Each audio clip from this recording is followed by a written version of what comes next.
Now, democracynow.org, the War and Peace Report. I'm Amy Goodman. Protests in Syria have grown steadily over the last 3 weeks as tens of thousands of Syrians have taken to the streets to protest the 11-year rule of President Bashar al-Assad. The Associated Press reports Syrian soldiers on army trucks and jeeps entered the key port city of Banias on Monday, a day after a shootout in which at least 4 anti-government protesters were killed and dozens of others were wounded. According to Syrian human rights groups, more than 150 people have been killed in the unrest, most shot by Syrian security forces. Many individuals and journalists have also been arrested and unlawfully detained since protests began.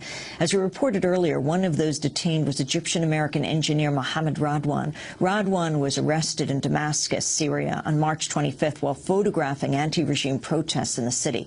He was not charged with any crime. Rضوان had previously taken part in the pro-democracy uprising in Egypt. He was released last week by Syrian authorities after his family lobbied hard on every front to get him out. We turn now to an exclusive interview with محمد Rضوان. Democracy Now!'s Anjali Kamat interviewed him shortly after he was released at his family's home in Cairo on April 5th. She filed this report from Egypt. محمد Rضوان spent 1 week inside Syria's notorious detention system, 4 days of which he was held in solitary confinement.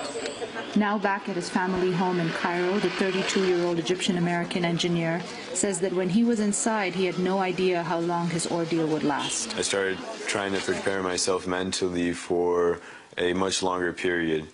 Because I was quite aware that of the infamous security forces in Syria. I mean, at this point, no one had told me either if I wasn't accused of anything, but they weren't giving me any news from the outside world. I was completely cut off. Muhammad was one among hundreds of Syrians and others arrested by the regime in recent weeks. So there was a lot of Arabs there, and they weren't all Syrian.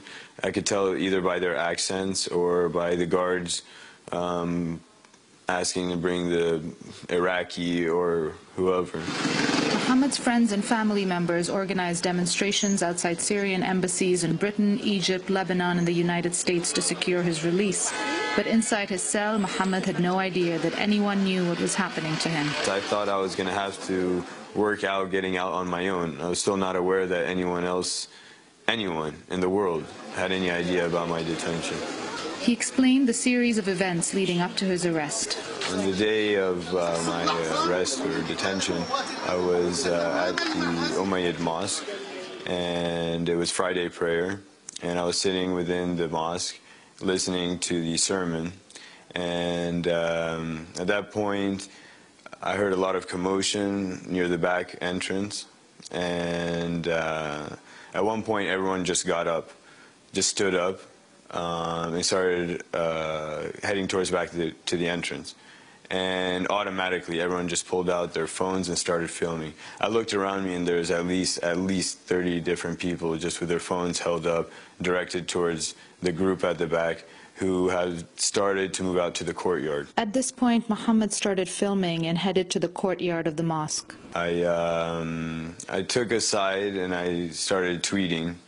And I put that one jumbled tweet because obviously I was just, I knew it was probably better to get that done with really quick and to continue observing. And it was at that point that what seemed like an official walked up to me and asked what I was doing. He looked like an official because of his really bad suit, but also his attitude, and I answered him. I said, I'm sending out a message. And he asked me to excuse myself and to go with him. And so I ended up following him. And what ended up being, they took me and a few other guys in a vehicle to some location. I'm not sure where that was.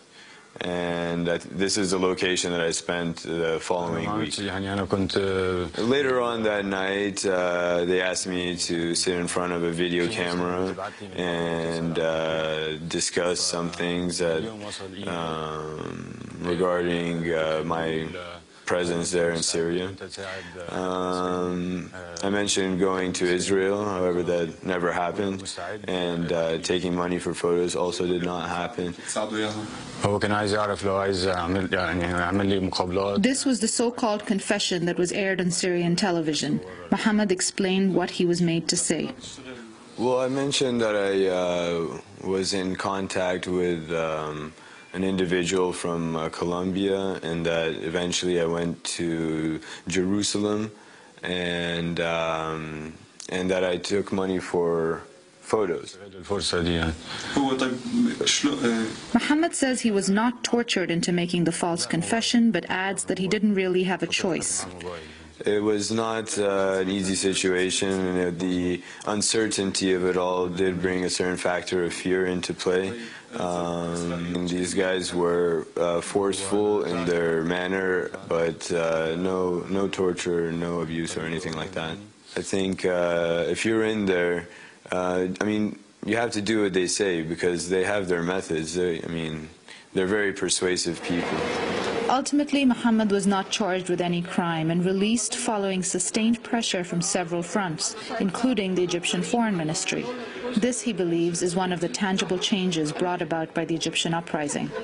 Some of the positive signs is and indications of moving in the right direction is the foreign ministry in Egypt actually going out of its way to help its citizens, just one citizen, to help him as much as they could possibly help him. This, we see this as a positive sign. It was not like this a few months ago before the revolution. Muhammad says he wasn't politically active in Syria and still isn't sure why he was targeted.